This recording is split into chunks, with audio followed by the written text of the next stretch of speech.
¿Qué tal? ¿Cómo les va? Eh, hoy vamos a hablar un ratito en este tiempo que me toca todos los días. Los que me conocen desde hace mucho tiempo saben que yo no soy periodista.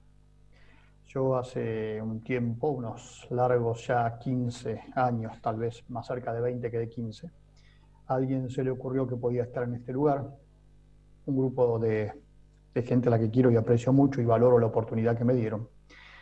Y bueno, y aquí me tienen. Pero en realidad yo vengo de trabajar mucho en la actividad privada en sectores vinculados al comercio y la producción, en donde aprendí muchas de las cosas que les cuento día a día a través de la pantalla de Canal Rural y que de alguna manera me permiten orientar también las cosas que aquí se dicen. Pero en los noticieros de Canal Rural me refiero. Pero habrán visto que durante todo este tiempo yo cuestioné muchas de las cosas de los diferentes gobiernos, cuestioné a muchos de mis amigos que ocuparon cargos y que ocupan cargos en los diferentes gobiernos, cuestioné muchas de las actividades de diferentes sectores del ámbito privado. Sin embargo, esos amigos, creo yo por lo menos, siguen siendo amigos, esos conocidos siguen siendo conocidos y todos, absolutamente todos, tuvieron y tienen la oportunidad de venir aquí a los estudios de Canal Rural. Bueno, ahora estamos a la distancia, pero para que todos puedan expresar su punto de vista, aún aquellos en los que no coincidimos, como lo habrán visto durante todo este tiempo, ya sea del sector público como del sector privado. Para mí sería mucho más cómodo y mucho más fácil, casi les diría, como hacen algunos, decir todo lo que ustedes quieren escuchar. Y también, como habrán visto muchas veces, yo digo muchas cosas que ustedes no quieren escuchar o que no les gusta escuchar. Tenemos la mala costumbre, sobre todo en nuestro sector, que nos cuesta mucho escuchar al que piensa distinto, que nos gusta tratar de imponer nuestras ideas. Y eso hace que sea muy difícil dialogar y mucho más difícil que se nos entienda. Y lamentablemente a veces reaccionamos sin pensar un poquito o sin contar hasta 10, como dicen los viejos, ¿no? Los más viejos que yo, por lo menos. Hay que contar hasta 10 antes de reaccionar.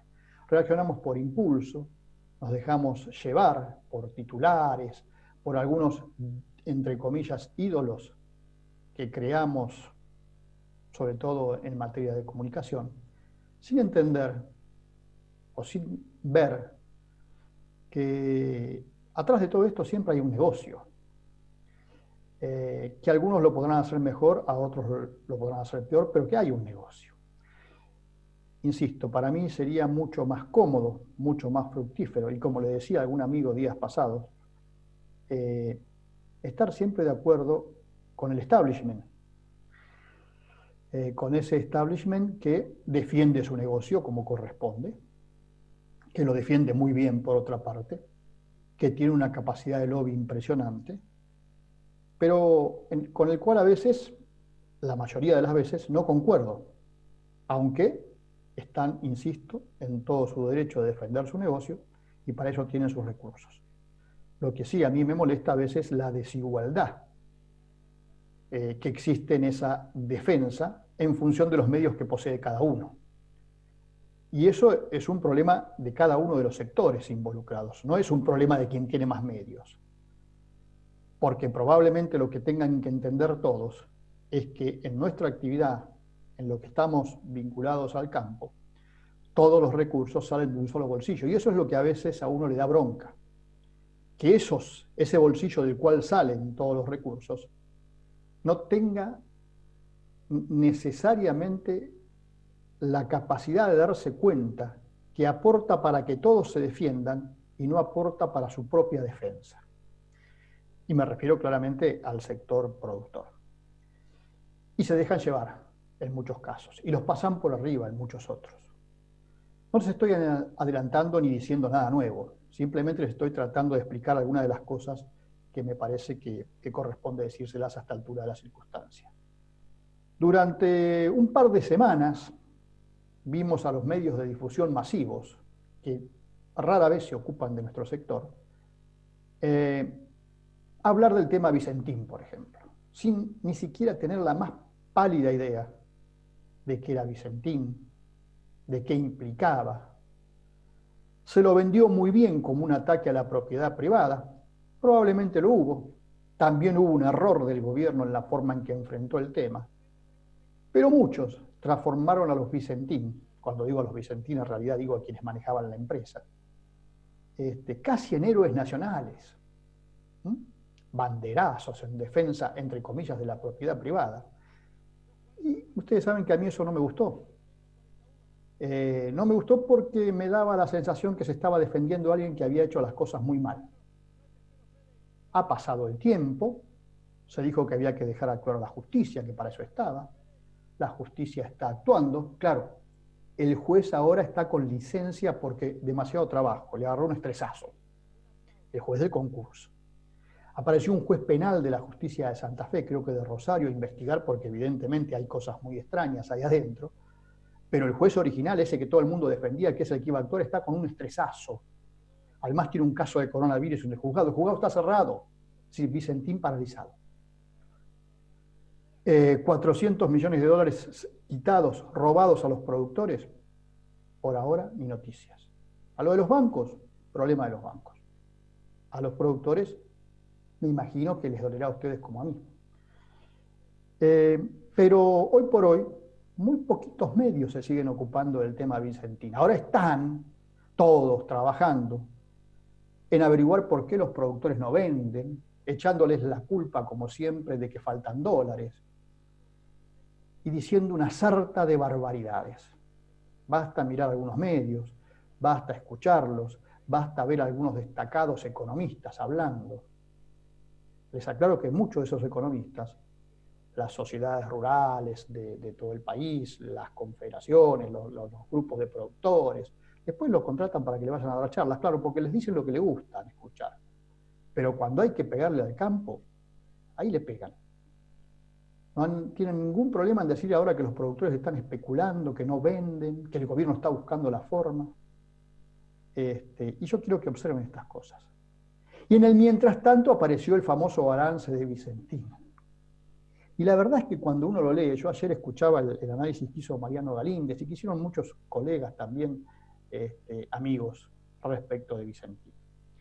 Acá lo tengo delante mío, gracias a la gente de Punto Biz que lo acercó y está disponible. Yo les pido que lo agarren ese balance, porque es un balance que en donde se supone que Vicentín explica por qué le pasó lo que le pasó.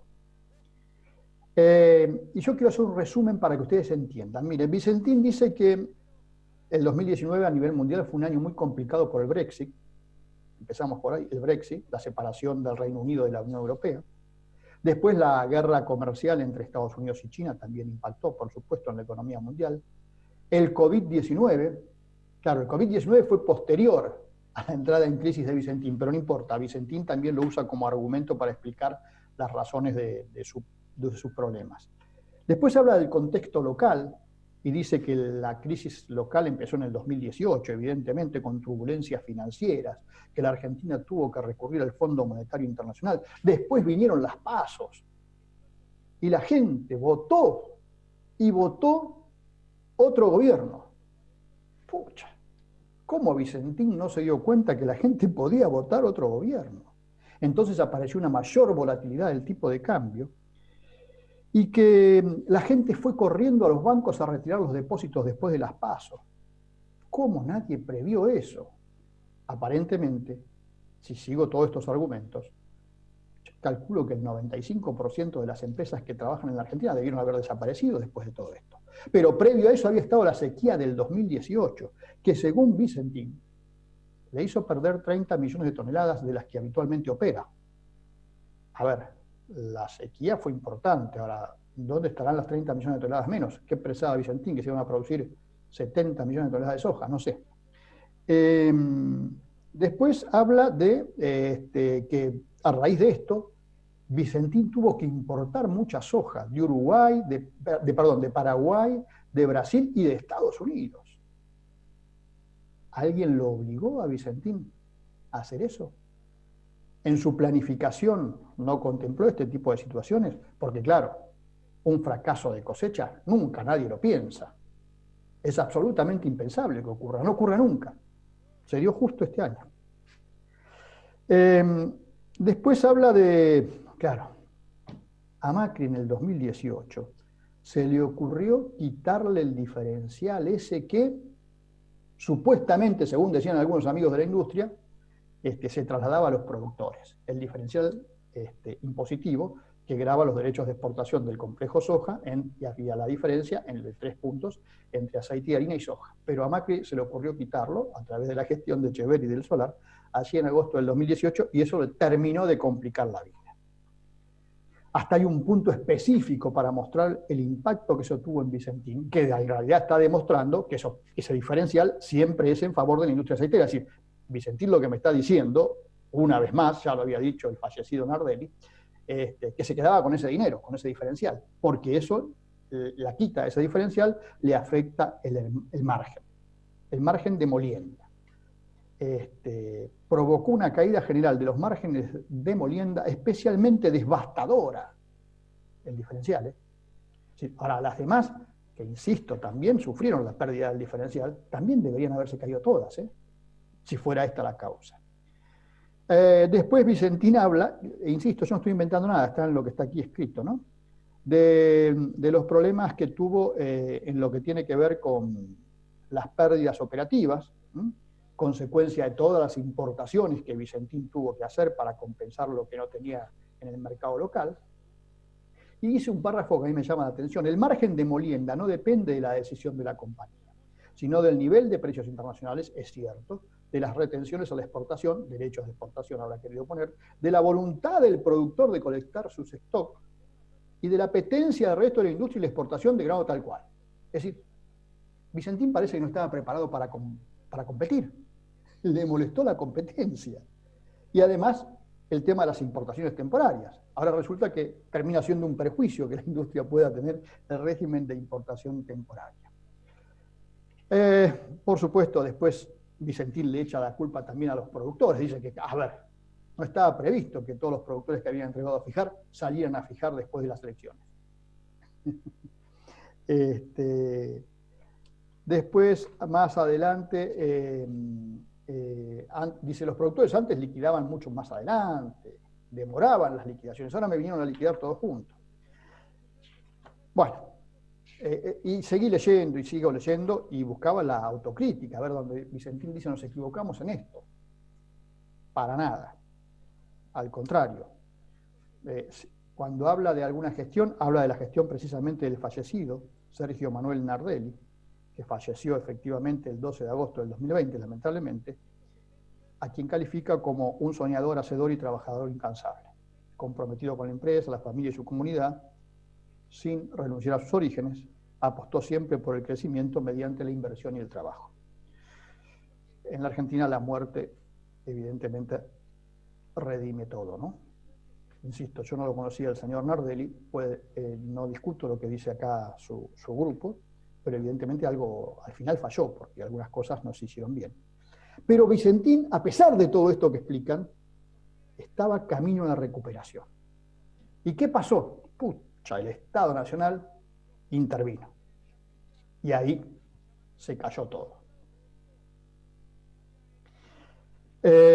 Insisto. Y termina diciendo que parece que ahora el Estado Nacional ha abandonado el interés en la intervención y o expropiación, que es donde el Estado Nacional efectivamente se equivocó en hablar de expropiación, y que la sociedad continúan funcionando y que van a seguir trabajando y que van a tratar de salir adelante. Les repito, este es el balance de Vicentín. Mírenlo. Poco explican de cómo desapareció la cantidad de recursos que desapareció, la cantidad de patrimonio que desapareció, que es lo que hace que todo el mundo ahora esté tratando de investigarlo. Ahora, ustedes no se preguntan por qué los medios, esos medios que ponían en la tapa, entre comillas, la defensa de Vicentín, ahora se dedican a pegarle a los productores agropecuarios en lugar de seguir hablando de Vicentín o de explicar la verdadera situación de los productores agropecuarios. ¿Mm? Lo que pasó el año pasado fue lo que no está pasando este año. Eso, aparentemente por eso se cayó Vicentín. Los productores que habían entregado a fijar salieron a fijar rápido y entonces Vicentín no tuvo la plata para pagarlo. Y ahora están cuestionando esos mismos productores porque no están fijando. Es la falta de seriedad de los que informan, probablemente por desconocimiento en muchos casos, en otros casos por intereses, pero también nosotros como, y ahí me pongo igual que ustedes en la función de televidente, escucha, lector, lo que sea, tenemos que saber lo que leemos, tenemos que saber a quién escuchamos y tenemos que saber a quién vemos. Y hacer nuestros propios análisis, no nos quedemos con lo que nos dicen. Porque el que nos dice siempre tiene, inclusive yo, algún interés por el cual está diciendo. A mí que me revisen. Mi único interés es decirle lo que yo pienso que es la verdad.